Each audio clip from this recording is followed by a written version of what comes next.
Okay, well, welcome everyone, and thank you for joining us today. My name is Bill Manning, and I'm Executive Director of ASPI.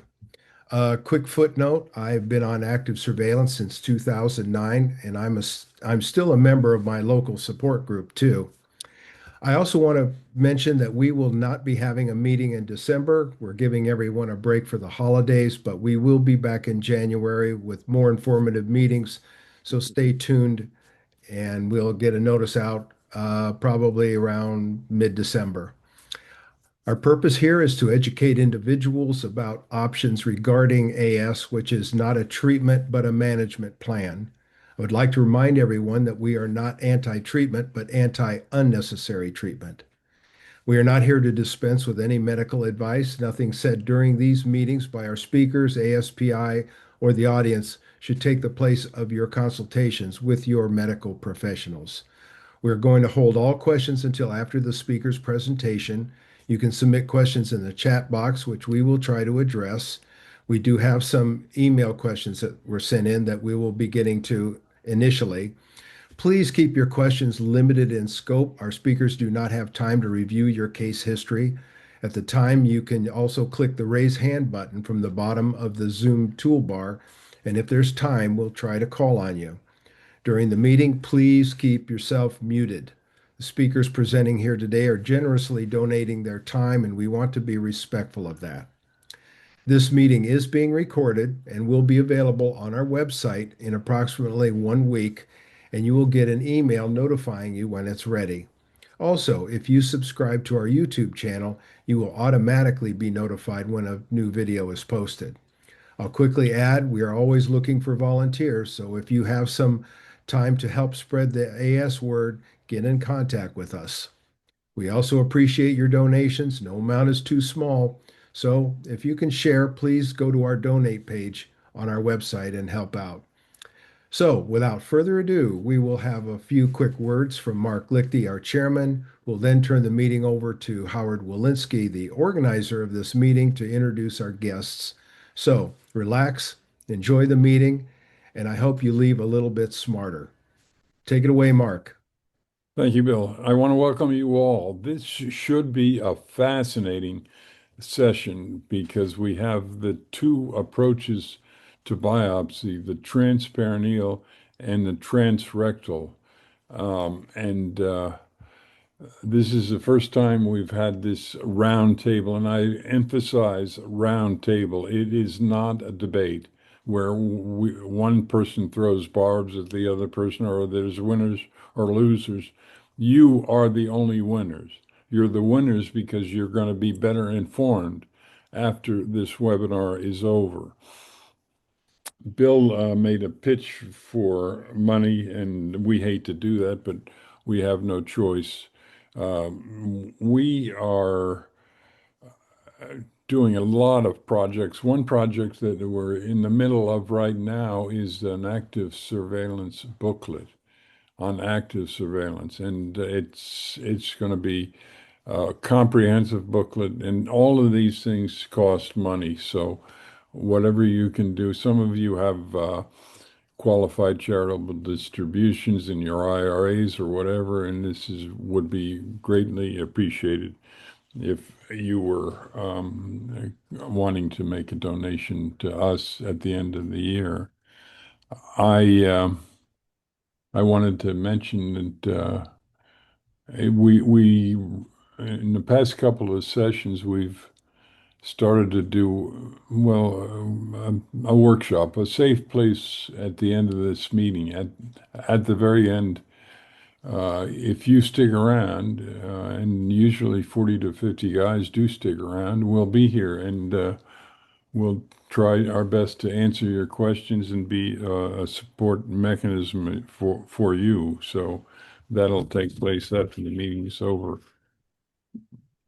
I I wanted to say too that we have a couple of additions to our advisory board. We have an outstanding advisory board with Paul Schellheimer, former AUA president, Matt Davenport, who was on the shared with us last month, and also John Groft, who's a pathologist. And so, with those words, I'd like to introduce Howard Walensky. Thank you, Howard, for organizing this. Okay, Mark, thank you. For 8 years, we at ASPI have tracked the research on transperineal and transrectal prostate biopsies. Transperineal involves a needle biopsy via the perineum, the area between the anus and the scrotum, while transrectal needles come through the rectum. This discussion is urgent for men like us on active surveillance who may undergo multiple MRIs during our course of surveillance. I myself have had a half dozen biopsies during my 15 years on active surveillance. All of them were transrectal, but I haven't had any in 8 years, but that's another story. We were especially concerned by the estimates by a University of Oslo researcher that 2,000 American men a year die from sepsis caused by transrectal prostate biopsies. Organized urology in the United States and in Europe and Australia have started to pay attention. In 2021, the European Association of Urology endorsed transperineal biopsies due to its lower infection and sepsis risk. 2023, American Urological Association rated both approaches equally, but called for more randomized trials. Since 2024, 4 major randomized trials have been published. AUA guidelines are about to be revised, but it's anyone's guess what they'll do. But a leading Australian urologist, Declan Murphy, in a Nature publication in September, declared the transrectal, or what he calls the transfecal era, over, arguing that transperineal offers better cancer detection and nearly zero infections. But is transrectal truly obsolete? Most of us still get that. Is Dr. Murphy's pronouncement premature? The plan for today, as Mark said, is not a debate, but a roundtable discussion with 3 of the 4 principal investigators involved in these randomized trials. And I'm asking them to speak in the order in which they published. Dr. Bedar Mian of the University of Albany will go first. His trial, Probe PC, found both methods are safe, giving patients more choice.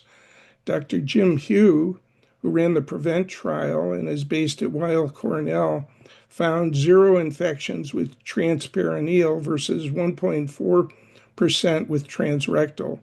Dr. Alistair Lamb of Bart's Cancer Institute and a visiting professor at Oxford University is a PI on the Translate trial.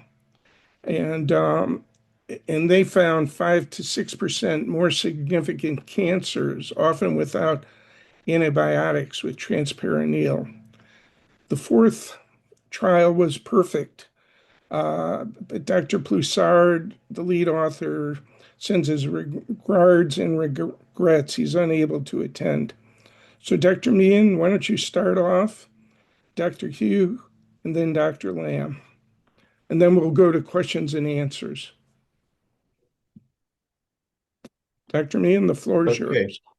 Well, great. Thank you so much, Howard. And thank you for ASPI for putting this together. And great to be here with my esteemed colleagues, Dr. Hu and Dr. Lamb. There's been a sea change in the data on this topic in the last 2 years. It's very exciting. I would like to mention that active surveillance has been standard part of practice. My first patient that I put on active surveillance was back in 2002. And some of my patients have graduated since then, and they have moved on from active surveillance down to basically just monitoring and just with PSA test. So this topic is close to my heart and close to my practice. So we're going to share some data, and then hopefully we'll have time to answer patients' questions, because in the end, this is about patient, right? This is about informing the patients. Can you still see my screen? Did I lose it? Yes, Sure that I have it up. it is. Okay. Somehow I lost my screen. All right, let me just give me 1 second, because I've got some technical issue here.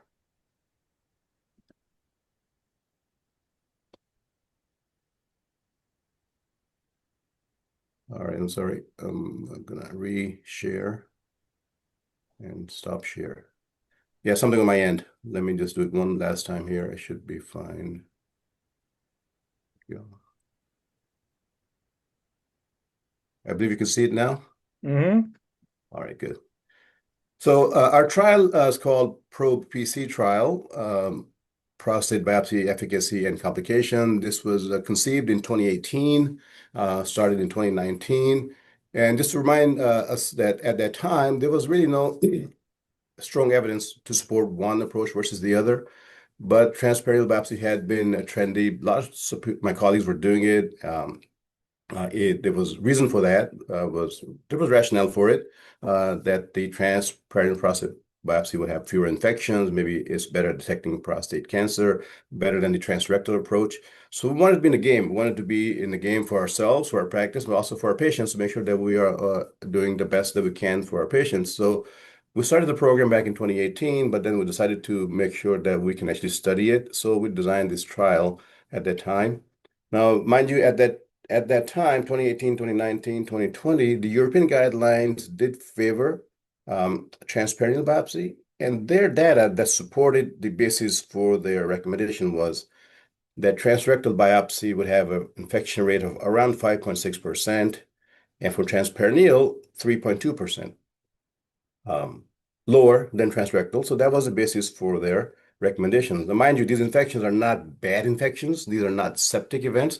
Infection defined as minor infection included in there. So this was the landscape at the time of our trial starting. So first trial registered 2019. It was designed to perform both biopsies in the office using local anesthesia alone, not sedation. This was due to the cost concerns and the access to care. The sedation or anesthesia requires more resources, so I can limit access to the patients for these procedures. So in the office, anesthesia was local anesthesia only, and the platform that we used to target the MRI-guided detected lesion was a URINAV for both procedures, transrectal and transperineal, using the URINAV platform. Many of my colleagues at that time did not have the platform available to perform transperineal using this image fusion technology, but we were lucky to have it, so we used that during our trial. There were two main questions we addressed at that time. One was the infection rates following prostate biopsy. When you do a study, you have to have a pre-estimated rate based on the published data. So our pre-estimated rate of infection, we expected to be about 4% for transrectal and about 1%, 0.8% for transperineal. And to answer the question with these assumptions, we needed to have 783 men that were part of the study. The second question was about detecting prostate cancer of grade group 2 or higher, which used to be called Gleason score 3+4, now called grade group 2. So that score or higher. And our pre-study estimate was that transrectal prostate biopsy would detect 45% of men with cancer, whereas transperineal would perform better at 55%. And to prove that, we had to have 840 men to be part of the study, and which is what we did. So the outcomes that we wanted to study were two I mentioned: infection, and this was including minor infection. Minor infection means someone has symptoms, gets antibiotics, it's an infection. Or someone who had to be hospitalized or had more severe infections, such as sepsis, was included. Other complications, such as excessive bleeding or bothersome bladder symptoms, for example, urinary symptoms was one of the measures. Cancer detection, I mentioned earlier, but also is there more discomfort or pain with one versus the other, and the cost of the procedure. So these were some of the things I wanted to study. We did include in this trial essentially all men. Most men were those who were undergoing their first prostate biopsy, but there were some men who had a previous negative biopsy some years ago and had reason to have another one. There were a few men who did not have an MRI prior to the procedure or had a negative MRI. Some men can't have an MRI because they're claustrophobic or their renal function. Maybe that doesn't allow them to have the contrast material. But for some reason, there were some men who had negative MRI or MRI was not performed. Those were part of the study. And also the risk of infection. There's some baseline risk. Some men are going to have higher risk than others of having infection. For example, someone with a catheter, someone has a previous infection in the last few months, 6 months, a year, or a person who had previous prostate biopsy is thought to be at higher risk. At least that's what's been suggested. Those were all part of the study. We did not discriminate based on some baseline criteria, whether they should be part of the study or not. So it was a very inclusive study. And we define infection, like many others have, as a very inclusive definition. Sepsis, of course, means very severe infection requiring hospitalization and ICU care, antibiotics in the IV, et cetera, et cetera. But mostly UTI, whether it's confirmed or suspected, someone who received antibiotics, we call that as an infection. Someone had to come to the ER because of infection or had to had infection in their skin or got very bad fever. Those are all called infection. It's not only sepsis, to be clear.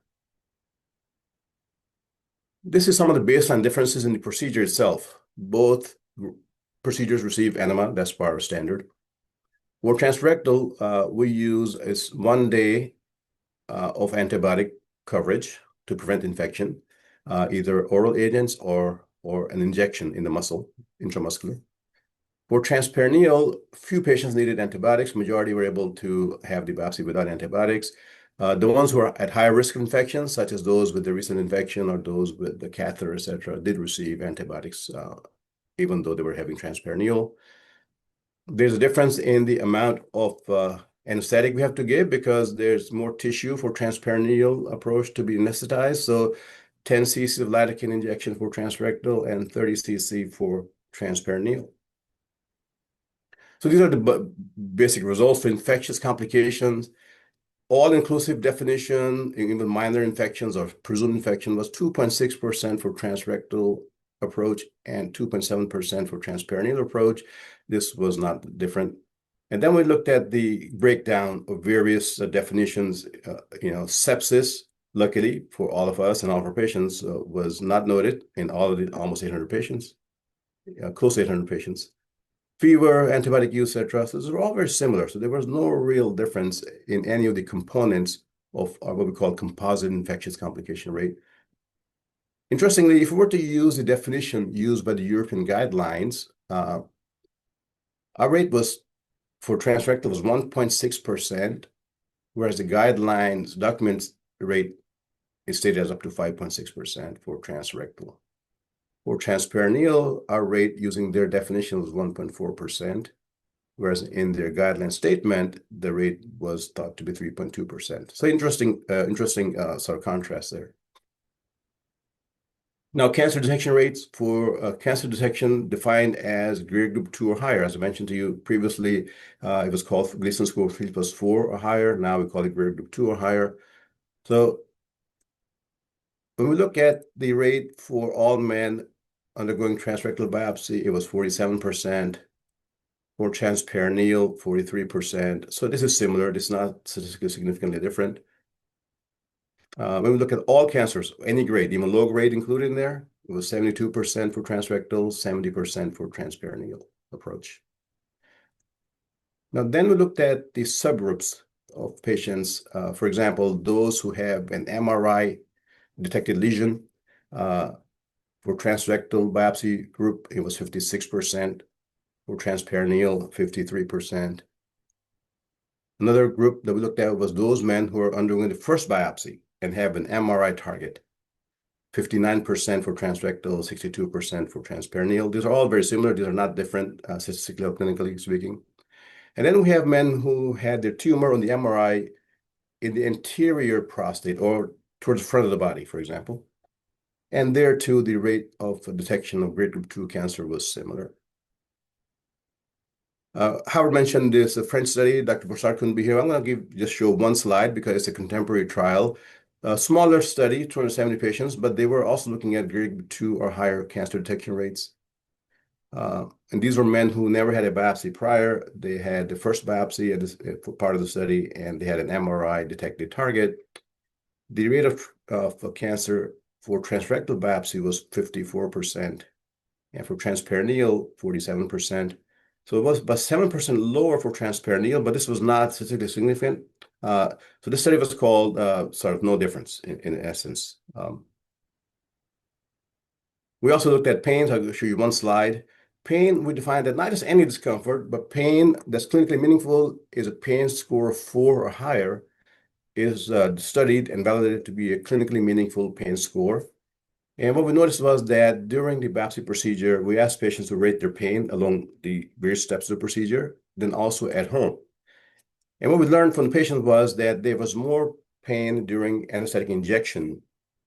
3% of patients reported pain during transrectal biopsy, anesthetic injection, and 38% reported pain during the anesthetic injection, pain level of 4 or higher for transperineal. When the anesthetic wore off that evening, 11% reported pain score of 4 or higher with transrectal, and 19% reported pain score of 4 or higher for transperineal. So once the anesthetic effect is worn off after some hours, there was still more pain noted for transperineal. And a few patients, up to like 5% of patients, did have some pain, like pain score of 4 or higher, even by day 3, interestingly. So more pain noted as per patient during transperineal and after transperineal prostate biopsy. We looked at urinary symptoms. Patients were asked to complete a questionnaire of prostate symptom score before the biopsy and then 2 weeks after biopsy. And we defined change in the symptom score, bladder symptom score, prostate symptom score, as a change of 3 points or higher. Smaller changes are not meaningful, but the 3-point or higher is a meaningful change. There too, we noticed that the bladder dysfunction or bladder symptoms got worse, more so during transperineal prostate biopsy or after transperineal prostate biopsy.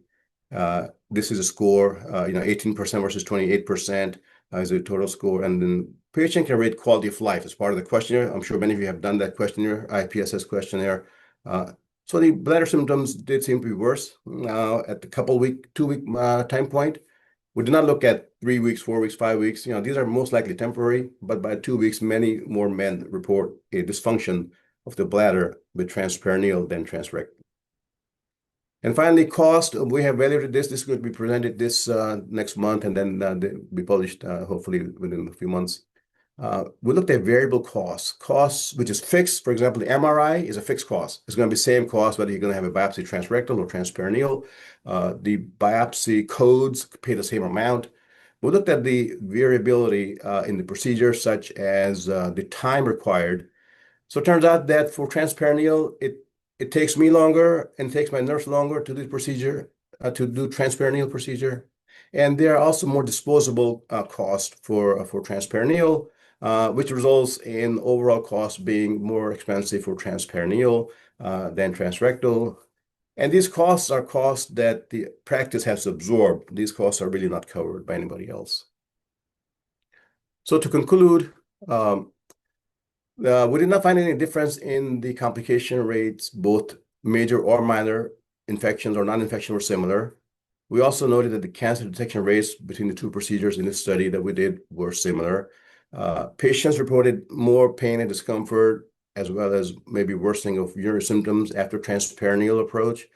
And the cost of transperineal approach was higher due to disposables and the time it takes to do the procedure. And I will stop here. Thank you for your attention. Thanks, Dr. Mian. Dr. Hugh, it's your turn. Okay, thank you. Thanks for letting me know, Bedar. So I'm going to be brief. I know Alistair is doing this from the UK, I presume, which is 12 hours ahead, so it's got to be early morning for him. So essentially, and Bedar set the stage very nicely, I think, for much of what we're going to review. This is the guidelines from the AUA. And I think one important thing is that where you do your biopsy, also there's variation in the bacteria in terms of resistance, in terms of what antibiotics are given, in terms of the prophylactic technique. I think, as we'll see, I believe, at least based on the centers that we had in our multi-center study, these are overestimations of what the risk of biopsy appeared to be. But again, I say that with the caveat that things may differ in the community. I'm going to turn the audio down. Well, so basically, this just shows you how the anesthesia is applied for transperineal approach. It's not, if you will, it's not your father's transperineal biopsy approach, which is visualized above. This was the traditional way of doing a biopsy with what's called a stepper or a grid, viewed at a different angle. And this was also the route to place radioactive seeds. And so essentially, when someone prior to this lower figure that shows the contemporary in-office biopsy technique, that the basically, again, it's a much less involved procedure. This with multiple different puncture sites required general anesthesia, and that I think led to even sedation leads to a greater risk of urinary retention after a transperineal biopsy. We know from other specialties outside of urology, for example, interventional radiology, which does a lot of biopsies or aspirates fluid, for example, using image guidance very ubiquitously, again, in that specialty, that they don't recommend doing antibiotics for clean percutaneous procedures, meaning where the skin has been prepped with a betadine or a soap type solution. And so just getting to the final results of our study, basically our study was funded by the NIH, which when they funded the study, they had a definition. It had to fit in as a phase 2 study because they don't fund phase 3 studies, but essentially they had a definition of a phase 2 study that was based on really medical therapies, that is taking a drug. And so they tried to limit our study really to a 400. After it was funded, we originally proposed more than 1,000 patients. And we had to back into a definition of or a difference in infections that would meet this 200 per arm study. And so long and short of it, that policy changed during the time of the funding, because I think they recognized that for surgery, a phase 2 study, first of all, it's somewhat of a misclassification, but secondly, that size criteria doesn't really meet. It really depends on the effect size that you're trying to show. But long and short of it, randomized 875 subjects, as you can see, different arms, and ended up with 372 versus 370 transperineal versus transrectal biopsies. Again, we had a predefined definition of infectious complications, which required typically laboratory values to back the diagnosis. For example, you had to have a urinary tract infection as proven by a urinary analysis or urine culture, or if you present to the emergency room, blood culture. Oftentimes, if you're presenting with a fever in a short period of time after a biopsy, there's the need to do a blood culture. So those are the things that, again, were objective criteria to define infections. And the punchline essentially is that we, at least in the transperineal arm, which you see on the left-hand side here, we did not see any infections. In the transrectal arm, there were 6 infections out of 370, so 1.6%. We'll take a deeper dive at what these infections looked like. But also, again, as I try to set up earlier, urinary retention was uncommon for transperineal biopsy. It's actually more frequently happened for transrectal. And in those instances, they were largely due to, as many men probably have experienced, you can see blood in the urine after a biopsy. Sometimes you have a clot that triggers urinary retention. There was one transrectal biopsy patient that had bleeding per rectum that required additional intervention in the form of gastroenterology getting involved to clip a bleeding vessel there in the rectal vault. And then the detection of clinically significant cancer was 55% for transperineal versus 52% for the transrectal group.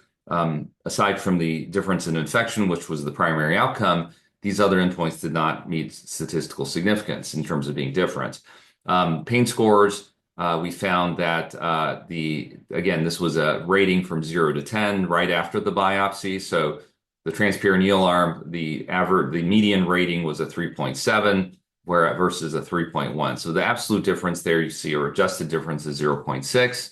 3.7 versus 3.1 with the denominators that we have in terms of the patients that answered the survey meets statistical significance. But when you look at the pain literature, and I think Dr. Mian alluded to this in terms of his definition was greater than 4 for significant pain. So in other words, a difference of 0.6 is not considered a clinically meaningful difference. However, it is a statistically significant difference. At 7 days, there was also 14% of folks reported a pain score greater than or equal to 7. And I'm sorry, this is the next row rather is a categorical designation. That is 14% reported pain scores greater than 7 at the time of the biopsy versus 9.2% for the transrectal. So yes, if you use greater than or equal to 7 as severe pain, then more transperineal patients did experience severe pain. And then what I alluded to earlier, the 7-day outcomes are at the bottom. We resurveyed at 7 days to see if any differences persisted in pain, and we did not find that to be the case. And I should say that mirrors a study a prospective trial that was done at the University of Michigan. It wasn't randomized, but they noted that pain scores had resolved, or differences in pain had resolved by 24 hours later. And I think Bedar's earlier studies or data showed similar things. I mentioned that we'd go through more details in terms of the infections and how they were defined, but I think the common thread here is that there was only 1 out of the 6 transrectal infections, only 1 was admitted to the hospital through the emergency. I'm sorry, there were 1 admitted to the hospital through emergency, number 1. There was also number 4 there on the scale there, admitted to the hospital.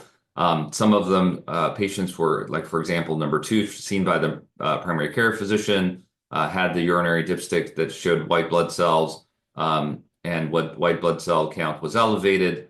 So you can see, again, the infections the whole point here is that it did not meet the criteria for sepsis, right? Sepsis, there's predefined factors like a systolic blood pressure below a certain number, high, what we call tachycardia or high heart rate. So none of the patients met the criteria for sepsis, nor went to the ICU.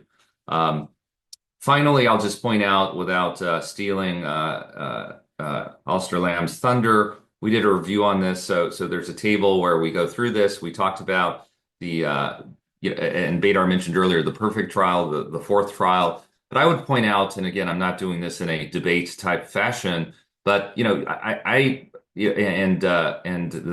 investigators are not here to defend themselves. But the issue, I think, with the perfect trial is that, first of all, it wasn't reported what proportion of these patients had local versus general anesthesia. It wasn't reported whether or not, what proportion of these patients got antibiotics. And why is that important? Well, when you're getting, anesthesia, you have an IV put in, right? So your access in terms of getting antibiotics is very easy. And so the point here is that, it's difficult to conclude anything about pain or infectious outcomes if you got general anesthesia, and we don't know what proportion of these patients got antibiotics and what type of antibiotics they got. So I'll conclude by just stating our trial findings. We did not see any infections in the transperineal biopsy arm. I would point out, physiologically, again, not in a debate fashion, but if you think about it, if you do have a clean percutaneous approach, well, where is bacteria introduced, right? Well, there certainly are patients that may harbor bacteria in the urinary tract. For example, you may have an enlarged prostate, you may have retaining some urinary retention, there may be some prostatitis picture. Honestly, when we looked at least in our sites, when we looked at exclusion criteria, there weren't that many folks that had, chronic prostatitis or acute prostatitis prior to prostate needle biopsy that we needed to exclude. The transperineal approach was more painful. I showed you the absolute difference of 0.6. It resolved when we surveyed again 7 days later. No significant differences in our secondary outcomes. The PCORI trial which is the Patient-Centered Outcomes Research Institute trial, has finished enrolling.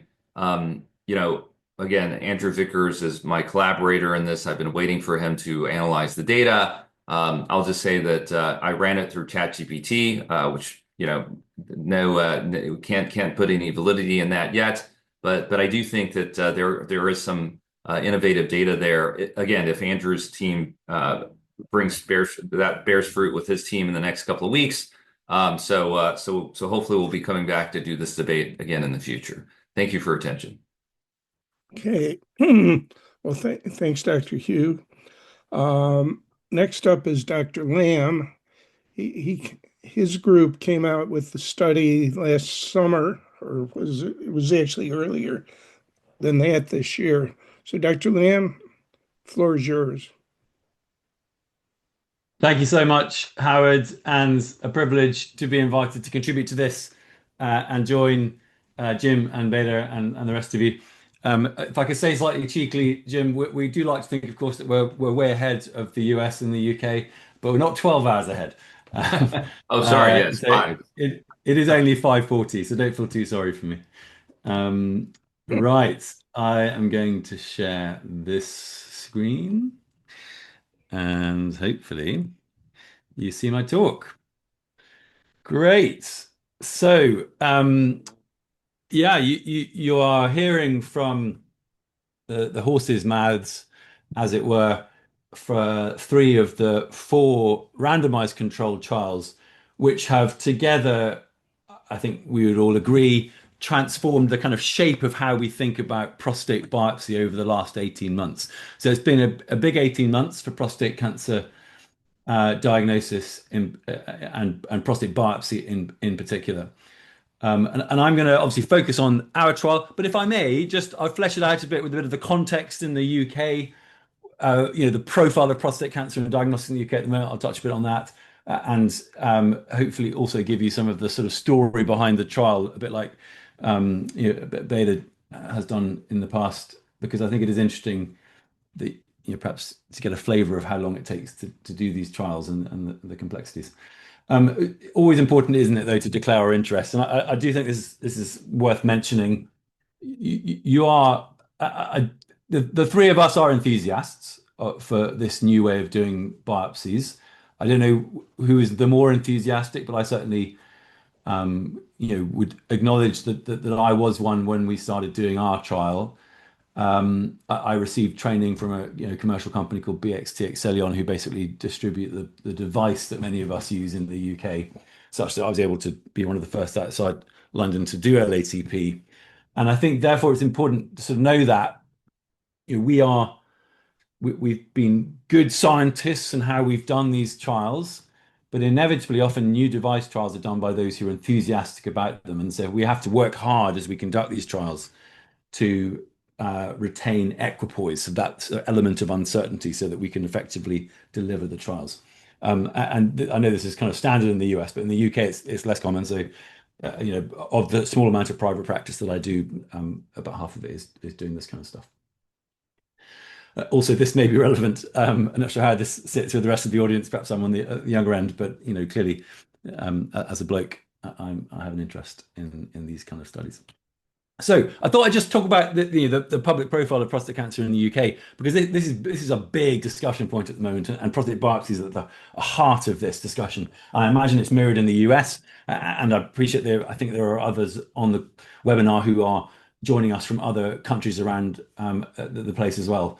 You may not be familiar unless you're UK or European based. Chris Hoy, super amazing, 5 times gold medalist, Olympian.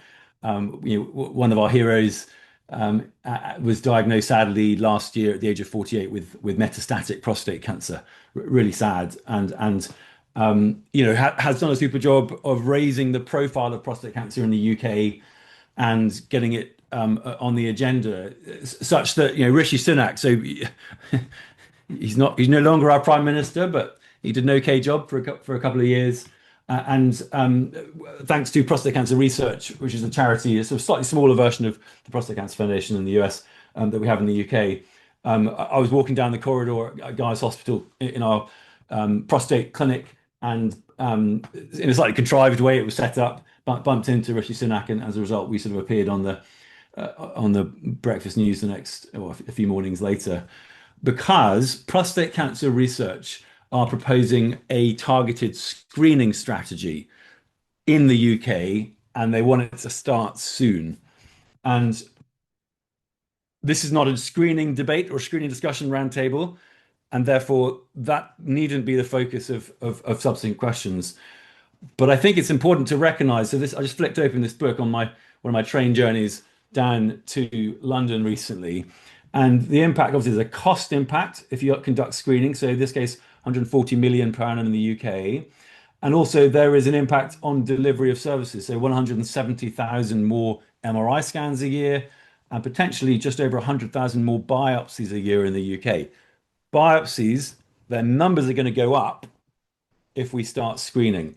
Now, that's the whole male population over the age of 50 in the UK. Targeted screening would numbers be lower. But so this is a really important discussion. Doing prostate biopsy well, working out how we can do it most effectively and most tolerably for our patients is critical, because in the UK, and I think other countries are going to be very similar soon, these targeted or even whole population screening programs are coming over the horizon. And therefore, while everyone on this call may be more active in the active surveillance cohort and so have perhaps gone through this phase already, your colleagues, family members, friends who are affected by this are going to have are going to need to be interested in how we deliver prostate biopsy. So there you go, a bit of preamble, but I hope that's interesting, give you a bit of context in the UK. So I'm just going to run through, without trying to avoid too much repetition, the differences between the two types of biopsies, the randomized trial evidence, obviously focusing on our trial. So which one should we do? And then if I've got a few moments at the end, keeping a rough track of time, then pointed to perhaps some future directions. So we've kind of touched on this already. You're hearing talks from three of us who are used to giving these talks without the other two with us. And so we obviously summarize each other's work and the principles more generally. And so I'm going third, but I think these pictures are quite nice, aren't they? The two different ways of approaching it. So through the lining of the rectum or through the perineum, which, as Jim said, used to be delivered using a brachytherapy stepper, but now can be done freehand. Brexit was big news everywhere, wasn't it? But obviously particularly a big thing in the UK. And we coined a phrase because of the sort of topical neologism of Brexit back in 2020 of Trexit.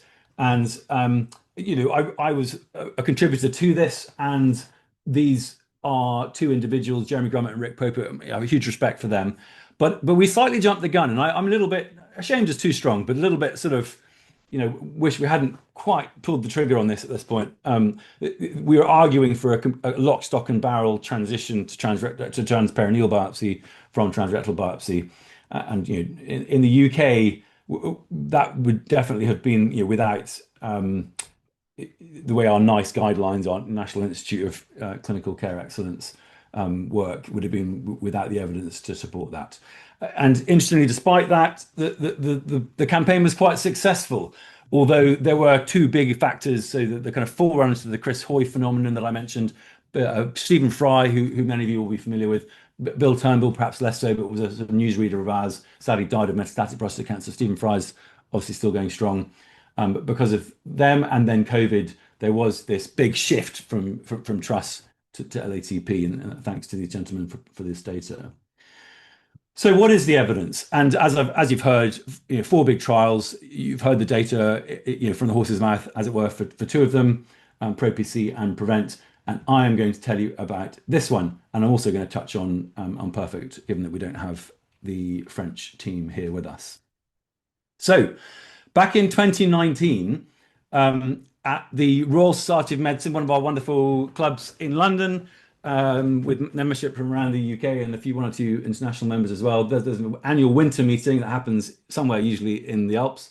And one of the nice things about the meeting is you present ideas and gaps and unmet needs. And so these gentlemen, who are 2 of them, which are colleagues of mine, Matt Bultitude and Tim O'Brien, and then John Reynard, a former colleague of mine in Oxford. I wasn't at this meeting, but they were debating, the guidance and the differences of opinion on how to do biopsy. And Matt and Tim turned to John and said, "You're at Oxford.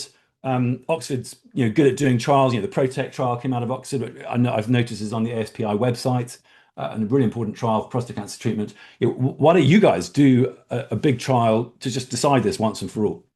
And of course, you need to remember that this was long before I don't think I'd even met Beda and Jim at this point. So there's a sort of lead time in how these trials are conceived and delivered. And there is often a bit of uncertainty. Who else might be doing this? And you do a bit of due diligence. No, there doesn't seem to be a trial going on anywhere else, although that could be just because people are keeping quiet about it. So let's crack on and do it. So Richard Bryant and I, my co-chief investigator, long story short, secured just over £1 million from the National Institute of Health Research, and 10 centres around the UK. We used 2 devices and got cracking with this trial in 18 months later, so 2020, right at the end of 2021, and finished recruiting in 2023. But it's interesting. I've already hinted at this.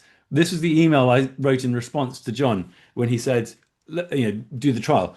In summary, I think this ship has sailed, John. TR is dead, TP is the future. So, there was my lack of equipoise at the outset, full disclosure, and may have used other metaphors such as the horses left the stable, the trains left the station. We couldn't generate equipoise. Thankfully, I was wrong. There was uncertainty, and we were able to generate equipoise. And here's a 1-slide summary of our study. So if you want to just take a screenshot or whatever, remember the key points. This is it in a nutshell. I quite like summarizing everything on 1 slide. Obviously, it makes the slide quite packed, but something I started doing way back in the day when I was doing professional exams, and I find it still useful. Those of you who have followed us on social media will have seen this already. So I mentioned 10 centres, over 1,000 patients. That's over on the left here, and randomizing 1-to-1 between the 2 different ways of doing the biopsy. We were really keen to push LATP as hard as we could. So that's why there are, for those who are eagle-eyed, less biopsies scattered around this prostate than perhaps would have normally been conducted if you had a transperineal biopsy. And I guess this might be people on the webinar who are non-US, because it was more common in Europe. In 5 to 10 years ago, you would have had 20 up to 30, maybe even 40 biopsies. But we were cognizant that reviewers or further future critics could say, well, you're only getting more prostate cancer because you have done more biopsies, which is a fair point. So we thought, well, we need to make sure we deal with that in advance. We're going to push it hard, only the same, 12 systematic biopsies, 3 to 5 targeted biopsies per lesion. So that was really important. Our primary outcome was, Richard has this nice phrase, Richard Bryant, a man doesn't go to the prostate diagnostics clinic to avoid infection. Yeah, with respect, Beda and Jim. He doesn't go to a prostate diagnostic clinic to avoid infection. He goes to the prostate diagnostic clinic to find out whether or not he has prostate cancer, or and hopefully find out he's not got prostate cancer. So we put that as our primary outcome. That's the priority number 1. But of course, infection's super important. So top of the list of our secondary outcomes, along with other side effects, including secondary histological characteristics and patient-reported outcomes, really important. We also did a big cost-effectiveness analysis, which Beda has briefly touched on, but I'm actually not going to come back to that in this session. Top line, primary outcome, yes, we did find a difference. Not as big a difference as we expected, mainly, and still statistically significant, because the reason for the difference not being as big as we expected was because trust biopsy was better than we expected. Nonetheless, 5.7% uplift in diagnosis of Gleason grade group 2 to 5 prostate cancer. Some criticisms of our own trial, point the finger back at ourselves. It was almost entirely white Caucasian men in this trial, and so there is legitimate criticism that we need to do more work in conducting these kind of trials to make them more representative of the broader population, both in the UK and internationally. And whether the cost effectiveness model that we've been analysing is relevant elsewhere other than just in the UK in the NHS setting. These are important aspects. I'm going to just touch on a couple of specific details. So I'll finish in a moment with a conclusion from Declan Murphy, who's already been mentioned by Howard earlier on. But this is the data on which he based these comments that I'll come back to in a moment. So yes, sorry, I didn't actually give you the data for infection, but in the previous slide, you will have noticed that the infection rates were better for LATP, but didn't reach statistical significance. But this was with the vast majority of patients in the LATP arm, the transperineal arm, not having antibiotics, whereas everyone did in the transrectal arm. So this is really important. So it's for antibiotic stewardship, ensuring we don't get resistance. Very few had antibiotics in the transperineal arm. And okay, I have got these here, so I wanted to emphasize this. I've forgotten I had this separate slide. So here's the numbers. So there were 2 infections in the transperineal arm out of just over 500, 9 in transrectal. So and these are hospital admissions with requiring intravenous antibiotics. So this is a sort of harder definition. Perhaps like Beda and Jim were explaining, there's a difference between sepsis, which we see very rarely, like these numbers show, versus symptomatic infection, which is more common, and that's reflected in our secondary definition underneath. I don't think for the video, for those who are interested, I've done summaries of the Pro-PC trial. Beda, do you mind me saying some methodological questions have been raised about the method of randomization and the fact that not everyone had an MRI scan for PREVENT. I'm sure Jim won't mind me saying that it's a little irregular, and I understand it was due to the NIH funding, that the initial reporting of the data was with a smaller sample size than were required according to the power calculation. And the subsequent publication in JAMA Oncology did show a p-value for infection of less than 0.05. Perfect it has been mentioned, but I'll just do so again myself. Surprisingly small study for the question at hand, which was, like us, also, rather than infection, it was aiming at detection, and their conclusion was non-inferiority was not demonstrated. That slightly convoluted double negative, meaning that surprisingly, they found that transrectal biopsy was better at detecting important prostate cancer than transperineal biopsy. But most of us think that's probably a quirk of the underpowered nature of the study, or possibly because sometimes in inexperienced hands, it's harder to target peripheral zone lesions of the prostate with the TP approach. So the guidelines haven't been updated yet, but as you've already heard in the EAU guidelines, transperineal biopsy is recommended. NICE haven't gone to that stage yet, and neither have AUA, but I imagine we'll see changes in those recommendations quite soon. These NICE guidelines are from last year. So you want to know which one, and I'm sure this will now be the basis of our discussion. And so I'm just going to flip through this for Howard's timing benefit, and then I'm going to finish with a 1-minute clip from Declan Murphy in our presentation of the original data back at EAU in March. LATP or trust biopsy, which is it going to be? Well, for cancer detection, I think we now have evidence that it is significantly better. So the needle swings towards the right, and the evidence is significant. For infection, I think, Jim and Andrew Vickers, I think, would say that needle could go into the red, but I think it's leaning certainly towards LATP. And when you throw in the factors about antibiotic stewardship, you've got a strong favoring of LATP. Cost effectiveness, which is a big caveat with respect to the NHS and other systems, interestingly, I don't think does favor LATP. Why? Because it takes longer to perform and requires usually a clip-on device, and that's expensive. And then finally, discomfort and embarrassment. I haven't really touched on this, but I think it's really important to finish with this, which is that despite all the benefits of LATP, we did perform a really rigorous patient-reported outcomes analysis, and they definitely found LATP biopsy more uncomfortable and more embarrassing at the initial assessment after the biopsy, so straight away after the biopsy.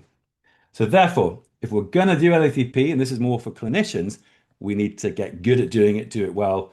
Various of us produce videos which will enable these kind of challenges that we see in LATP and the different devices that we use to be used most effectively for patient benefit. I'm going to flick over this last bit because I think you're probably more interested in getting on to conversation. So this is a bit of science that if I'd had time, I was going to share. And I'm going to finish, therefore, with Declan Murphy, who you have... Sorry, actually, I'm going to finish with a summary and then Declan Murphy. So here's the summary. LATP has superior detection of go group 2 to 5, 60%, 54%. LATP can be safely performed without antibiotics, so favors LATP. It takes longer though, that favors TRUS. It's more painful and embarrassing, that favors TRUS. TRUS is actually still surprisingly good at detecting prostate cancer, better than perhaps we expected, and probably has a lower rate of serious infections, despite the anecdotal evidence, than we previously thought. It's only actually about 1%. Everything else is equivalent. Overall, if we do LACP, we need to get good at it. TRUS is not as bad as everyone used to think.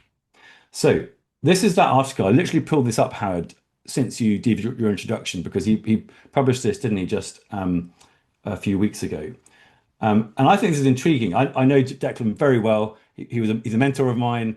He trained me in my fellowship. But you have, I think rightly from the article, from reading it just now, I hadn't seen it, concluded, see, he seems to be saying it is the end of the era. But that's not what he said back in March in Madrid, as you'll see here. So just listen to this. There's a bit that I speed up in the middle where he goes a bit sort of garbly, but you should still hear what he's saying. It's just to get through the video nice and quickly. It's interesting. So have a quick listen to this to finish. Well, there you go, ladies and gentlemen. We call this a practice-changing plenary for a reason. We set data for you. Let's have a little thought experiment. Let's pretend that it's actually been the other way around. That it's been transperineal biopsy that's been our standard of care for most of the past 30 or 40 years. No antibiotics, minimal infections, and so on. Alistair, the volume is quite low.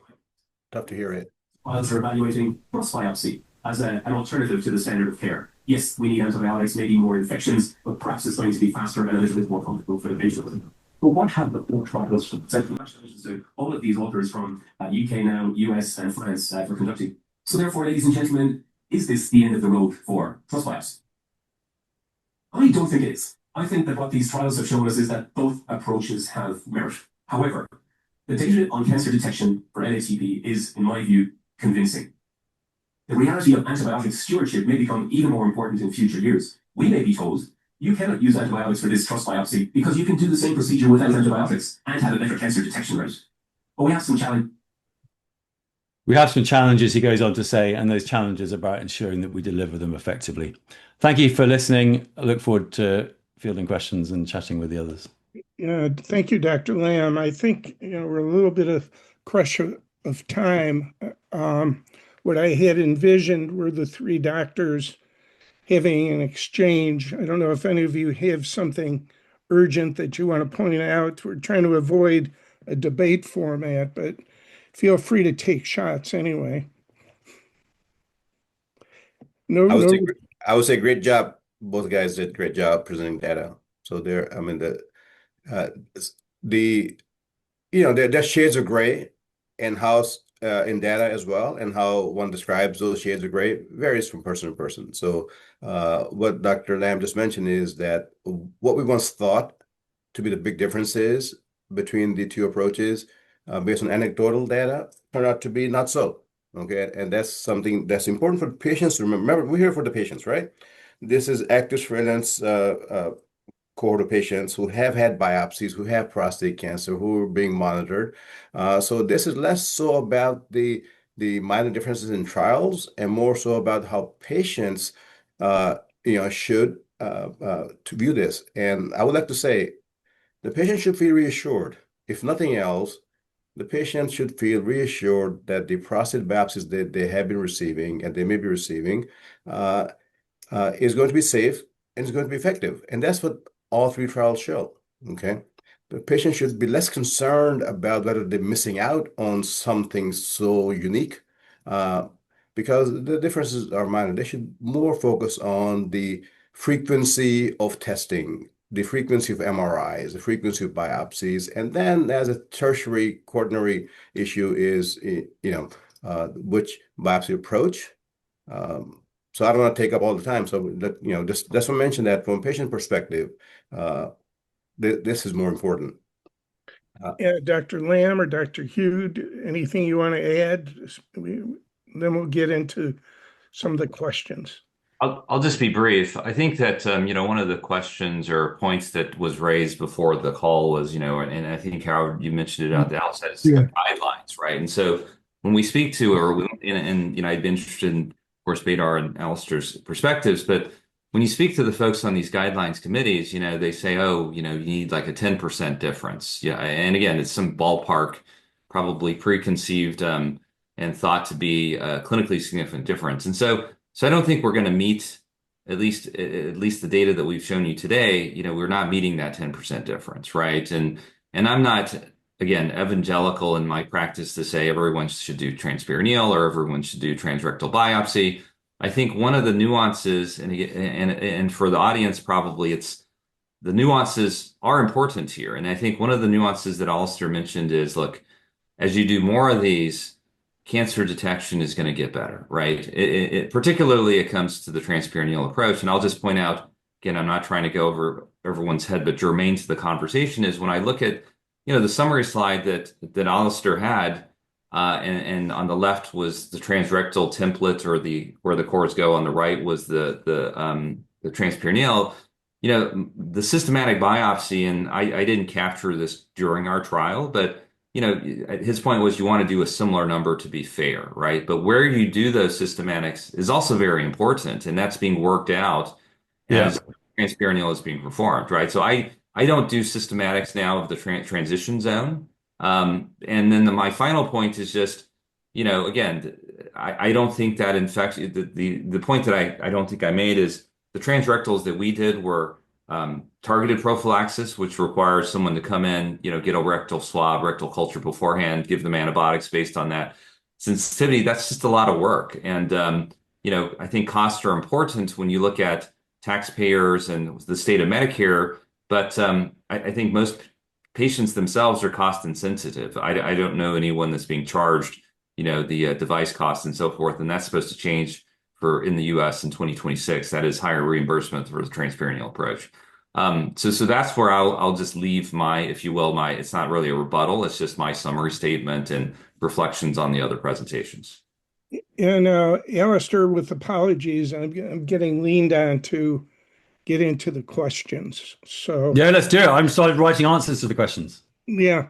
One of the actually, I think we have at least a half dozen other physicians in the audience, and one of them is a urologist, Dr. Fialk, who practiced in Washington, D.C.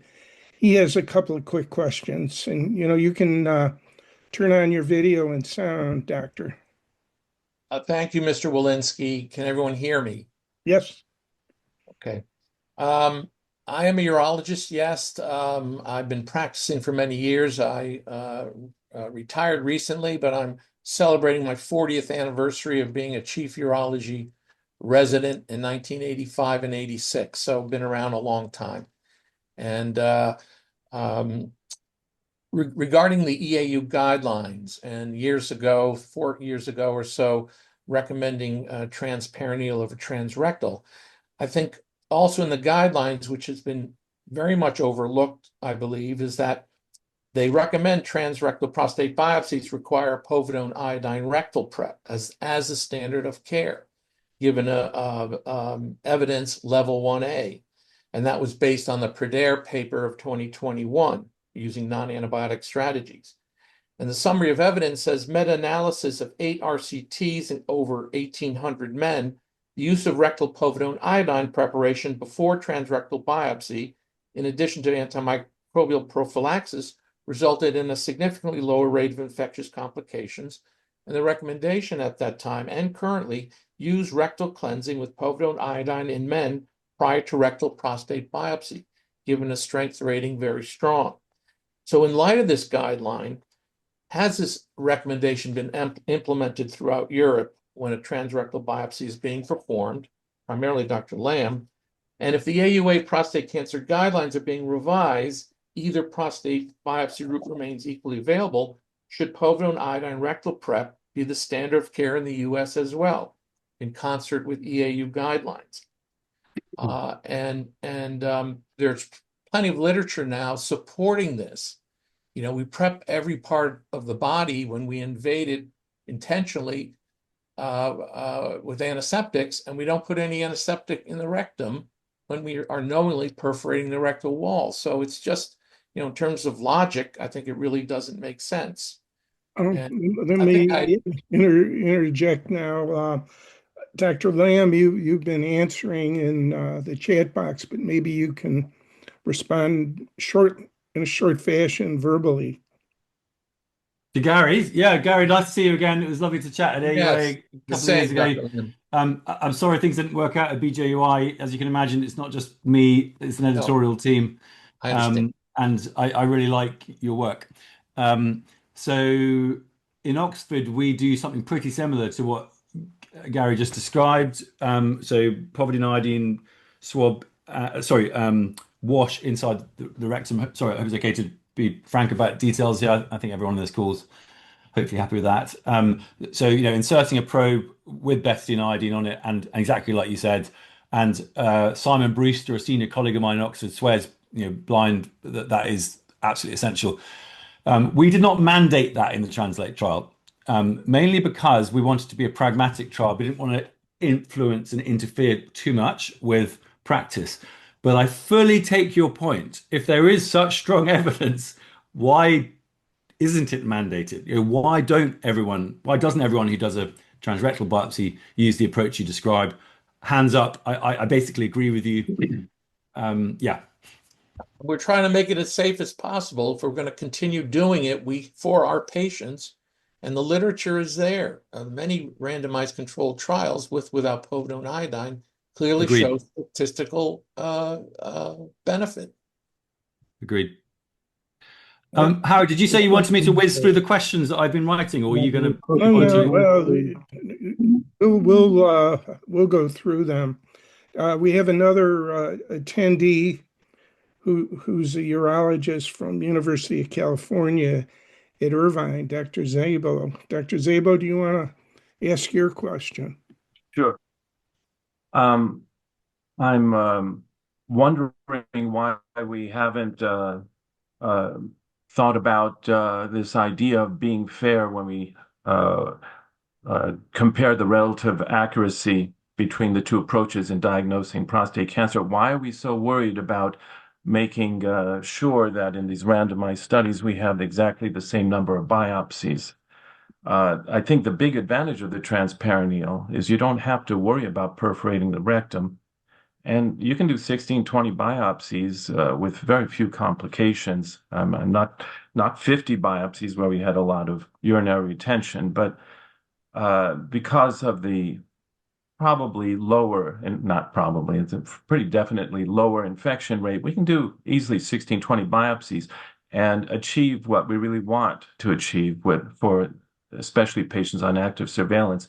We want to know what the true nature of the prostate cancer is in that prostate. So I think it would be more fair in light of other studies that have shown significant advantages in accuracy. There was, I'll just quote two here, a large multi-center study showing in patients who had radical prostatectomy after transperineal versus transrectal biopsy, there was a 61% concordance with the pathology when the transperineal biopsy was done, compared to 38% for transrectal. And there was a higher clinically relevant increase of prostate cancer found also using the transperineal biopsy. There was a study in 2021 by Mian et al. Showing about a 21% upgrade in prostate cancer on active surveillance biopsies compared to 14% when only transrectal was used. So I think we should, in future studies, consider using the real-world number of transperineal cores taken when comparing to transrectal, and I think that will show stronger accuracy evidence and make transperineal probably much more preferred than the general opinion we're getting right now amongst these present randomized studies. Anybody on the panel want to respond to Dr. Zabo? I'll just say something real quick, and I'm sure others have thoughts, right? Which is Look, I mean, I'm just going to call it like it is, right? This is a forum for patient education, right? And Richard, we know each other. I met you when I was at UCLA, and I think it's pretty apparent that, Gary is a advocate of transrectal biopsy, right? Saying that no one does, preps, right? And so this is the nature of the debate. But frankly, when it comes to a systematic biopsy for transperineal biopsy number, I mean, when you write a randomized controlled trial, oftentimes it's not urologists who are the reviewers. There's other, scientists. There's other folks that are going to be in the review process that may not understand the field like urologists do. But frankly, in the MRI targeted era, why would you want to do more systematic biopsies if we're using MRIs a lot of times, at least for first time biopsy and also in active surveillance when you don't want to find more clinically indolent prostate cancer either, right? That would be my response to why not do more systematic TP biopsies. Well, Dr. sure. Mian? I wasn't talking about systematic. Actually, I think you could plaster the target a little bit better. It's just my personal experience when colleagues send me patients they can't find the cancer, and I do. It's because I put 5 cores, not 3 or 2, into the target area. And that's just my personal experience, my personal bias. So that's where I think you can increase the number of biopsies. But no, I would agree with you. Increasing the systematic cores probably is not going to be that helpful. Yeah, Dr. Mian, do you have something to say on that? Yeah, I mean, I echoed the thought on not doing too many systematic biopsies. Just because we can doesn't mean we should.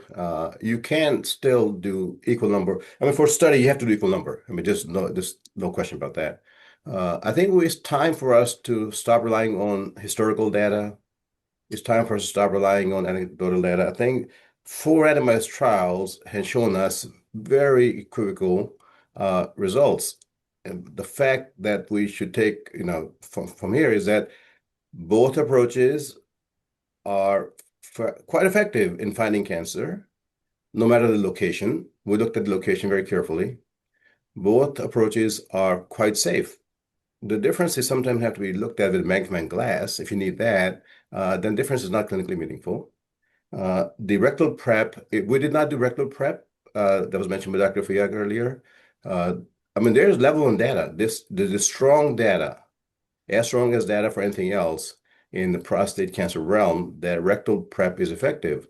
Dr. J. Raman from Penn Hershey has published on it. AU guidelines stated European guidelines put rectal prep and transperineal biopsy at the same level.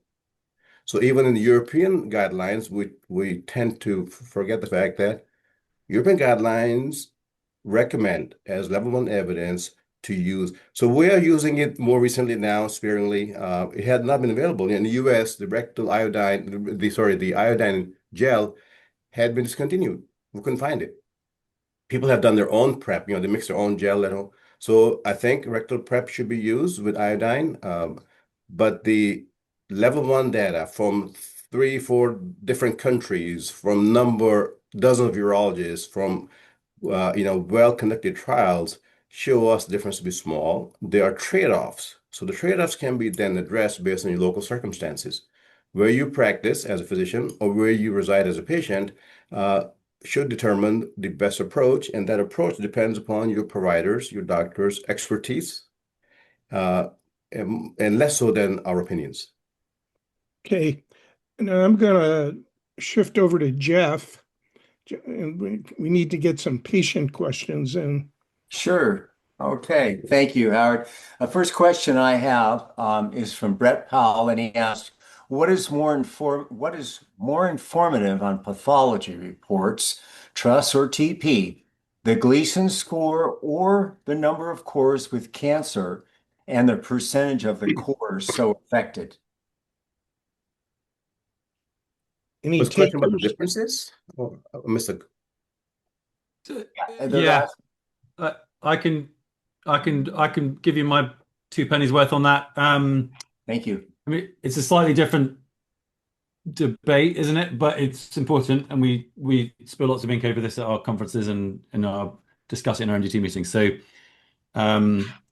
in risk stratification, which I think is what you're referring to, so determining how what impact this is going to have on your prognosis, your chance of having a life-limiting prostate cancer, which obviously is key in active surveillance. I think we'd most agree that the Gleason grade group or score or whatever summary of Gleason is comes number one.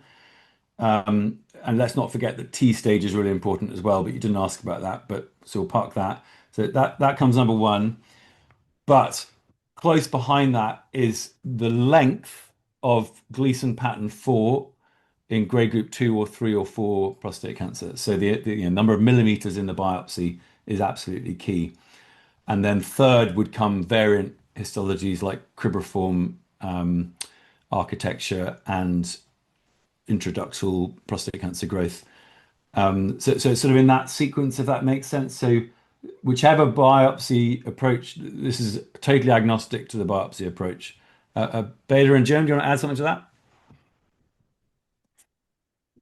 Sounds good to me. Jeff, another question.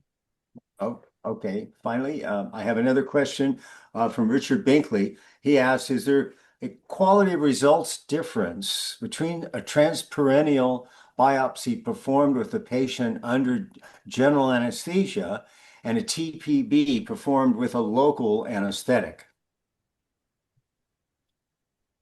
So I'll comment. We have not done, we've done very few biopsies under general anesthesia for transperineal. So we wanted to push the envelope, and this started back in 2018, 2019. One of the questions was, can we do transperineal in the office to mitigate the cost and the availability of slots, right? You have to have access. So really never really got into the general anesthesia. But those couple people that have met colleagues who have done both, they state that there's no difference in terms of being able to obtain enough tissue to make a good diagnosis. Okay, other doctors have any comments? I mean, I would just say anecdotally, again, I reinforce what Bedar just said. I have not measured this, but given what Alistair's study showed, and I think you see it in the clinic in the what we call the lithotomy position with the feet up in the stirrups, it's very easy for a person to tense up and they're lifting their butt off because it's natural reaction. Now, does that cause a less accurate biopsy?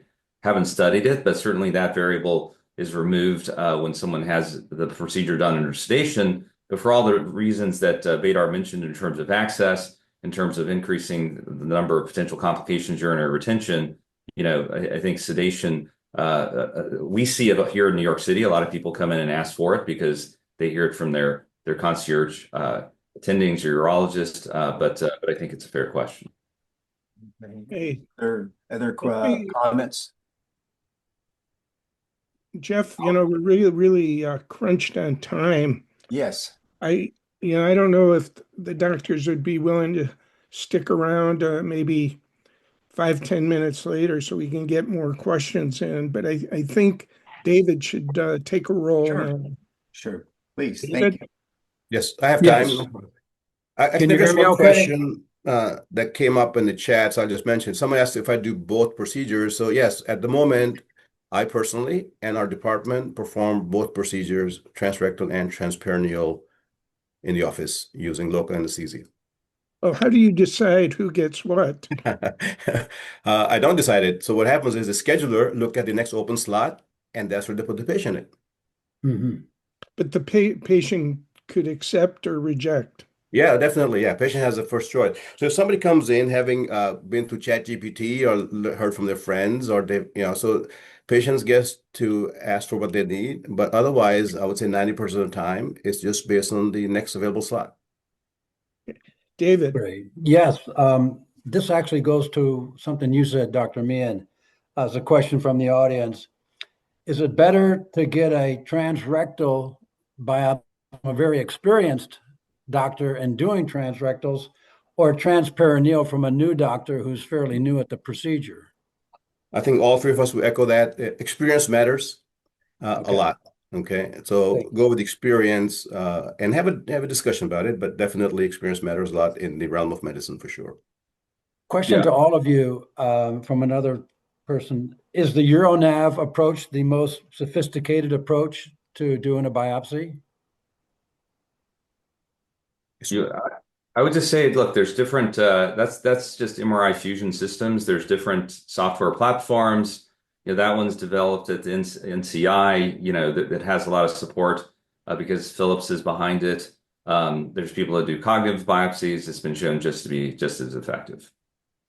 Okay, so setting aside the company, a fusion biopsy is the best way to go, where you're incorporating an MRI with a live ultrasound? Right. But fusion just means it's either software fusion or a lot of people do cognitive fusion, right? But it goes back to the experience factor. If you have someone who's using a urinav, just like variation of the prior question, would you rather have someone using a urinav the first 10 times doing it because they don't know what they're doing, right? Versus someone who's doing cognitive fusion for a couple of years? I definitely prefer the latter. And I would before- mention sorry, Jim, or Alistair. I'll mention the question. So absolutely, again, this experience, Dr. Hu, Lam, and myself have done amongst us three of us, maybe, I don't know, 10,000 labs. So we could use any technique or any approach. But for a less experienced person, it may make a difference to use a fusion platform, right? So what we're actually doing is, I'm going to plug a study we're doing. We have a trial ongoing right now. It's called the Focus-PC study. That's a study of comparing fusion platform versus visual estimate guided biopsy. 1,100 patients will be required. We're at 300 or so far. So that question is a great question. Whoever asked the question, well done. That question will be addressed in the next year and a half or so, I believe. Okay, I have another one, Howard, but we could go on to somebody else if you want. Yeah, David, let me take a couple. Keith Okay. G from Mother Chicago here asks, understanding that there are different transperineal techniques, how do we as patients identify the best technique and qualified and well-experienced sources for these biopsies? So I think he's referring to sort of the more modern technique, and I know some of you have had the older technique. I know you had that, David, for better or worse, but you had the stepper technique. So doctors, is there, what should we do as patients? Well, so I'll just jump in quick and just to let everyone weigh in. So there's nothing wrong with the stepper technique. It's just that you're probably not going to find it. It's rare to find it under local anesthesia, right? So I don't think that, we're saying that, the single incision, video that I demonstrated is any better, right? In terms of the second question, the other question, how do you find someone? I mean, for years, again, I have no conflict of interest. I don't owe any stock in the company. Right now in the US, I think the most popular way is what's called the precision point, or what I showed. There's also Civco, but oftentimes the manufacturers themselves, you can just, email the manufacturer and say, oh, who in my region does this procedure, right? And oftentimes they'll just, may point you in the right way. That may be the least biased way, I think, to do that. Anybody else want to chime in? Yeah, I think a bit like Beta said, they're just different ways of doing MR fusion. Similarly, these are just different ways of doing single freehand prostate biopsy, TB prostate biopsy, because you have double freehand where both hands can move, which makes it harder, but you have a bit more flexibility, or single freehand where the clip means that the biopsy needles. Somebody made a nice comment in the chat about biopsy needle and delivery technology, and there's no doubt that there's going to be improvements in that over the next few years. But the clip-on devices basically allow it to be fixed to the probe and make it easier to learn and acquire that level of competency. And there are many different options, which I know I flicked through it quite quickly in my slide, but those who are interested can look them up. Okay, I have another question, and I'm going to ask you to gaze in your crystal balls and predict what the AUA will do in January. Will it make any change regarding transperineal versus transrectal? No. Simple as no. You sort of indicated that earlier. Dr. Mian, what do you think? I don't think they should. I'll just raise the level, because the threshold of clinical significance has to be met. And Dr. Who mentioned that earlier. If threshold is what people have assigned to be clinically significant, it'd be difficult to meet that threshold. And so for that reason, guidelines should not. Now, I want to make a point about guidelines. Guidelines are that guidelines. Those are not laws or dictates, and those are meant to apply to most situations. Those do not and should not be applied to every situation. Okay, so yes, guidelines are important, but guidelines are not meant to take our critical faculties. We still have to think about the individual sitting in front of us. Dr. Lamb, I don't know that you have a dog in the fight, but do you have any perspective on the AUA? I have not just a dog in the fight, but a dog walking in and out of the door, as you've probably seen. So I slightly missed the nuance of the question. Is the question, will we change anything in January, or should the guidelines change in January? Well, I think Dr. Mian adjusted the question in a bit, but would you have a prediction of what the AUA will do when they revise their early detection guidelines in January? I mean, I'm less familiar with the process for the AUA guidelines compared to the UK and European guidelines and That's the what I levels meant. of That's what I evidence. meant about the dog in the fight. But Yeah. Yeah, fair enough. Okay, so I'm going to just abdicate a contribution to this debate. that's fine. Jeff, something more. Yes, thank you for each doctor. What about anatomy? Now, there's a big difference between a 40-year-old male and a 72-year-old male like myself. Do any of these procedures and processes have implications for the anatomy, if you will, predilections? Because, hey, things change over time. What do you think? It was a question about the approach, which approach may be better for 70-year-old versus 40-year-old, Yes, or sir. Yes, yeah. sir. Yes, sir. So age and prostate size are related. As we get older, prostate size gets larger. Turns out for very large prostate, we have some difficulty with using transperineal anterior. The pubic arch, the pubic bone can sometimes get in the way. That's maybe the only thing, but we, in our study and in practice too, that's not a criteria that we use to select the procedure. But not the age, but the prostate size may have some implication. And also the location of the lesion. I would just mention that the base of the prostate and anterior base of the prostate is the most difficult location to reach, to be accurately targeting that area because of the length of tissue that you have to traverse with the needle to get to the area. Needle can deflect. It can be difficult to visualize that deep into the prostate. So very large prostate with lesions at the base, which are anterior in the body, are difficult either way with both approaches. Okay, Yeah, thank you. David, how about David?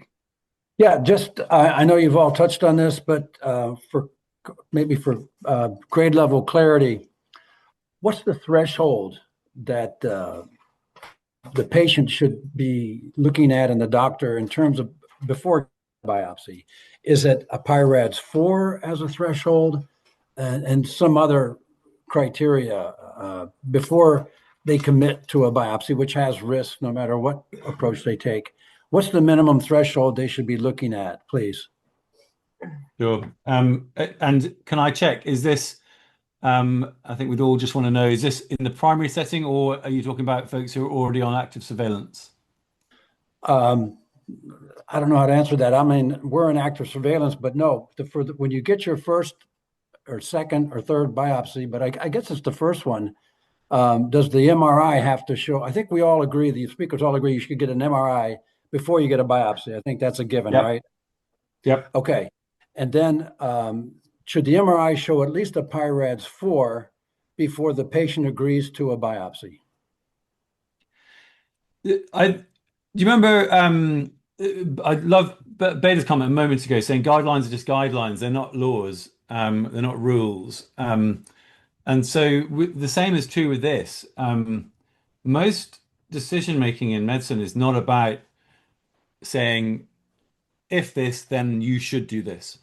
It's if this, then here are the options based on these statistics. And now my job is to help in an appropriate way the person in front of me based on their level of education and background and context to understand and make the right decision for themselves. And that's how you have to answer your question, I'm afraid, David, because the statistics show that if you have a PIRADS 4 or 5, you have a 70% or higher chance of having, clinically, life-impacting prostate cancer. But if the MRI is negative, it's still about 10%. So even a negative MRI, you still have a 1 in 10 chance of it having missed something.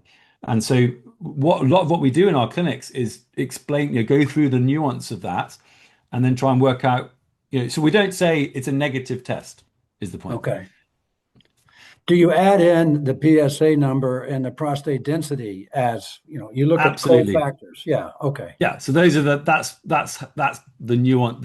That's exactly the thing that we need to then consider. And there's again a lot of ink's been spilt. Some nice papers saying that if you're PIRADS 3 or less and your PSA density is less than 0.15, your risk of clinically significant prostate cancer is 6% or less. These are the kind of studies that we all spend our evenings reading, and rightly, because it's what allows us to give good advice in the clinic.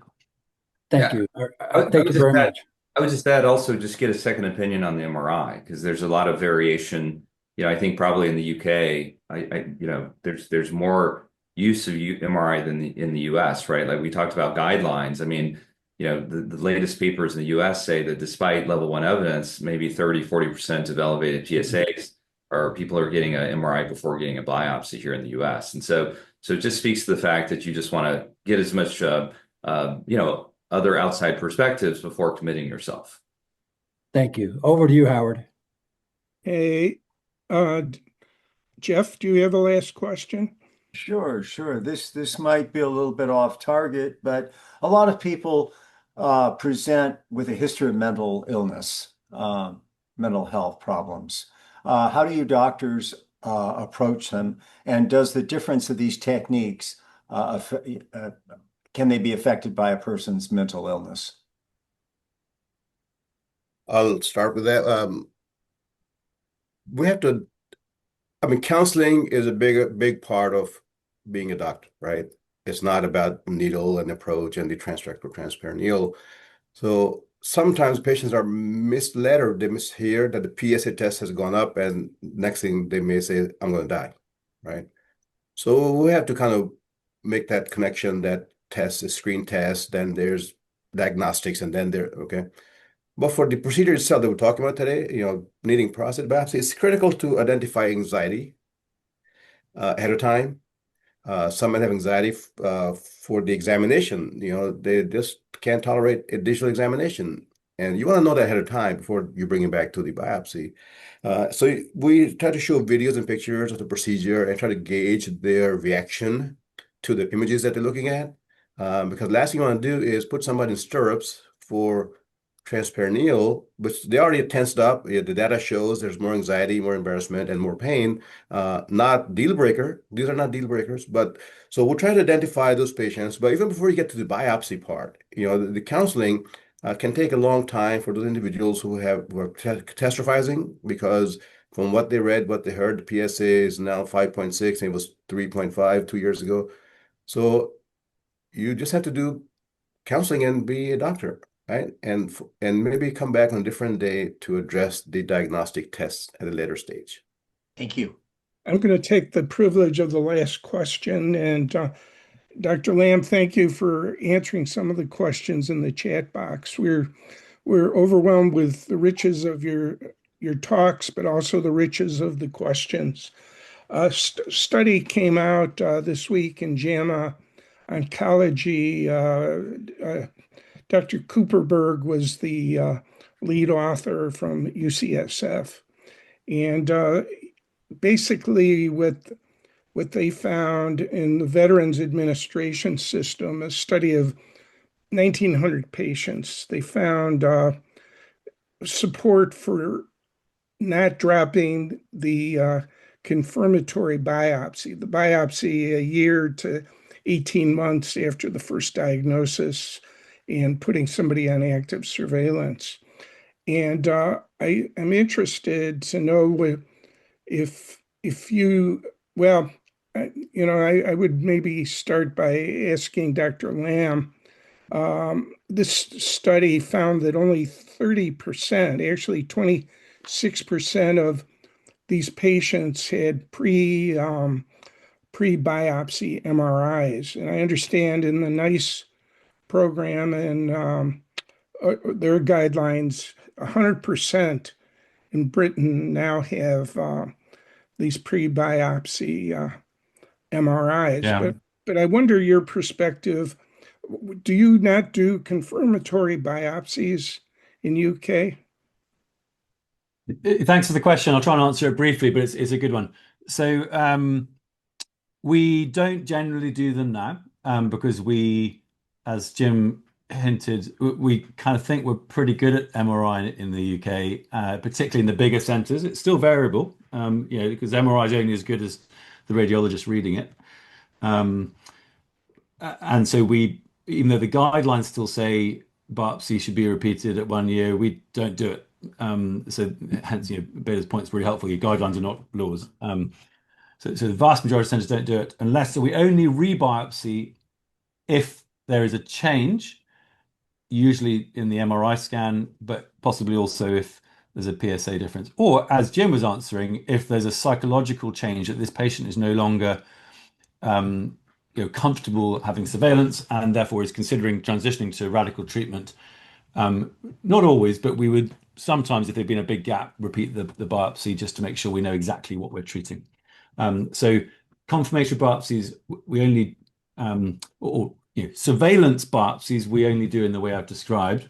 Technically speaking, confirmatory biopsy in our parlance refers to where there is discordance at the beginning between what we see on the scan and what we see on the biopsy. And for example, in a unit which is very, confident in their LATP, transperineal biopsy outcomes, where they have a patient perhaps been referred having had a truss biopsy and there's an anterior tumor or an apical tumor on the MRI scan, we would then repeat the biopsy, even though they've already got cancer. But if we're going to put them on active surveillance, we would do then a confirmatory biopsy because there's discordance between what we can see on the MRI scan and the initial biopsy result. Yeah, Dr. Mian and Dr. Hu, what do you think about the confirmatory biopsy? Is prostate cancer any different here in the US versus UK? The history of confirmatory biopsy dates back to pre-MRI days. So our confidence in the biopsy results has increased since the MRI has become more readily available. So if somebody comes with an MRI-guided biopsy from elsewhere, and I like the MRI quality, and I trust the sampling, then a biopsy that we do is not really confirmatory in my view. That's just surveillance biopsy that be in 1 year or longer. So we have gotten away from surveillance, the confirmatory biopsies in our setting are not performed as long as the quality of previous sampling and imaging is good. If the MRI is of poor quality and we have doubts, if there's a mismatch, for example, between the PSA, the MRI, and the results, then we may do a biopsy sooner. But it's not like the old days of 6 weeks or 3 months. It's still, many months. But our standard practice is to perform first surveillance biopsy, which would be 12 months or longer. See, Jim, anything to add? Yeah, no, I think that's Ulster and Bedar have filled in a lot of the nuances. I would just add I would just second the fact that you want a second opinion on the outside MRI, who did the outside MRIs in an experienced center. I think beyond that, and this gets back to the question I think that Ulster had addressed about, the tumor volume, percent pattern forward, so forth.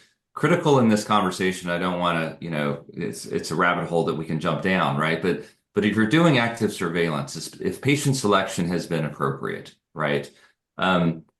This goes back to clinically significant cancer, right? We turn that grade group 2 or higher, but your lead time for most your grade group 2 cancers becoming metastasizing or doing terrible things is years, right? Depending on when you found it. And so does 3 months, 6 months matter if the risk stratification, the term that's been used earlier, has been appropriate the first time, right? Probably not, and so it all depends on diagnosis, looking at the combination of these other factors. And then sadly, in the US system, Medicare is not going to allow you to get another MRI until 12 months later, right? So that's a natural transition point to reassess, make sure that if it's done at your institution versus the outside institution, that there's no differences. If there's more worrisome characteristics in terms of size of the lesion, PIRADS, then do a confirmatory, if you will, confirmatory or surveillance biopsy, whatever you want to term it, at that time. Well, listen, I want to thank everybody for coming. Sorry if we didn't get to your question. I got to duck out because, funny enough, I'm going to have an MRI, but not that kind. Good luck, All the best for that. Howard. Yeah. Mr. Lewinsky, can I make one more point before you leave? Okay. Just because something you mentioned early on, I just wanted the panelists' feedback on it. All these studies have shown fairly low infection rates in the big picture. I think surprisingly so, when the expectation was it probably would be higher, particularly transrectal. And not only that, minimal hospitalization. They're saying there's no sepsis and rare ICU admissions. So how does that reconcile with the comments from Oslo, Norway, that they're extrapolating 2,000 deaths from prostate biopsy transrectal in the US per year, or 5 per day? I don't see that connection between what's being reported. No, not only no deaths, but no sepsis. I mean, you have to become septic to then die from a prostate biopsy. So what's the experience of our key opinion leaders of, are we seeing deaths in the US from prostate biopsy transrectally? Alistair, go ahead. Maybe you want to say. Yeah, I mean, look, appreciate we're coming into land, aren't we? We don't want a hugely extensive debate now on this, but I think it's important to remember that in our trials, we were careful to recruit patients that weren't at high risk because we needed to be able to randomize them to not having antibiotics in the transperineal arm. So we see very little, much lower rates of infection in both arms, but all of us have been careful to recruit patients that aren't at high risk. Now, if you have somebody who's at high risk, even with antibiotics, so at risk, they're immunosuppressed, they've got bad diabetes, previous urinary tract infections, but they really need a biopsy just because they've got a high risk of prostate cancer, then that person is obviously at much greater risk of having sepsis and they could die. And in a system, in the UK, we do 110,000, actually just under now 100,000 biopsies a year. In the US, it's obviously much greater. So yeah, people die of prostate biopsy, but very sadly, and a bit more die of transrectal biopsy than transperineal biopsy, but you can still get an infection from a transperineal biopsy as well. Yes. Yeah. I would just mention that the study that you mentioned from Oslo, that Howard mentioned and you mentioned, Gary, it's a modeling study. Modeling study inputs data that's existing prior. So that's what I mentioned earlier. We need to stop relying on historical anecdotal data and look at real world. Now, there's no question about it. The infections do happen. And it turns out the infections and ICU admissions have happened. There's an abstract at the New England section for transperineal, 2 patients, sepsis. So you just have to make sure as a physician and as a patient that the indications to do something is correct. We should be careful about promoting those alarmingly high rates because it's a disservice to our patients. A patient may get the jitters and may not want to have a biopsy because he read the paper from Oslo, which is based on poor data and poor methodology. So yes, the rate's never going to be zero. It's humans we're dealing with, and GU tract is a contaminated tract. It's not a clean tract anyway. Right. Okay, GI and GU tracts are contaminated, contaminated. So would want to be diligent, do our best. There are some high-risk patients that Alistair mentioned that they're going to be at high risk regardless, no matter what you do, and you try to cover them with the antibiotics and do fewer biopsies, take fewer samples, be diligent about it. But trials and non-trials, there's a difference because patients in the trials are healthier typically, and the doctors are more experienced. So I think that's a caveat we have to be careful about. So we don't say there's no sepsis. We say the sepsis rate is very low, and certain individuals may become septic. You have to be careful who, to selecting who they are. Yeah, I mean, I'll just quickly say that, look, as if you do this a lot, if you're practicing urologist, you also treat prostate cancer besides doing the biopsy. You know that if one of your patients gets an infection, they're probably not going to come back to you for treatment or that conversation, right? And you see that when your colleagues sadly have an infection, they come to you. There's a fundamental distrust, and I saw something in the chat. Oh, is an infection due to the doctor's lack of experience? Now, I don't necessarily do that. I think there are nuances in doing a biopsy, but if you're doing it well, there's probably not. Some of this is sadly a lot of chance, right? Like, if you're doing augmented prophylaxis, did it cover the strain? Are there host or patient factors that covered that? But I think the takeaway, frankly, right, for the patients who are on this call, and I hate to say this, but it's true, right? It's human nature. It applies to medicine, it applies to other things. It's hard to get a man to understand something if his salary depends on him not understanding it, right? And sadly, if the reimbursements for biopsy is the same, whether you do it transrectally or transperineally, and it costs more to the practice to do a transperineal biopsy, what do you think the adoption rate of transperineal biopsy is going to be in the US, right? When these differences are so low, or at least differences are low in the experienced centers. And you don't know what the differences are in centers that never publish outcomes, which are the majority of the people, the urologists offering biopsies, right? And so frankly, that's the takeaway, right? Like, we can have these wonderful debates, the rigors of these studies, but unless everyone travels to London or Oxford to see Alistair, or goes to Albany to see Bedar or myself, you don't know what those outcomes are. And that's the bottom line. Now, Richard has published, maybe Gary has published. I'm not discrediting other urologists on the call, but that's frankly where we are in terms of the practice of medicine in the US. Well, I think we could do this for the rest of the day. The doctors are welcome to stay, but David Keller is going to be running what Bill calls a workshop, just talking about things. I got to get to the doctor. It was lovely to meet you, and thanks for including me. Thank Thanks you all. for coming. Great questions. Yeah, this from the is audience. Mark Licky. Thank you. You guys did a great job. It was congenial. It was very British, I'd say. And it was not a debate. You informed the audience excellently. So thank you for coming and being a part of us.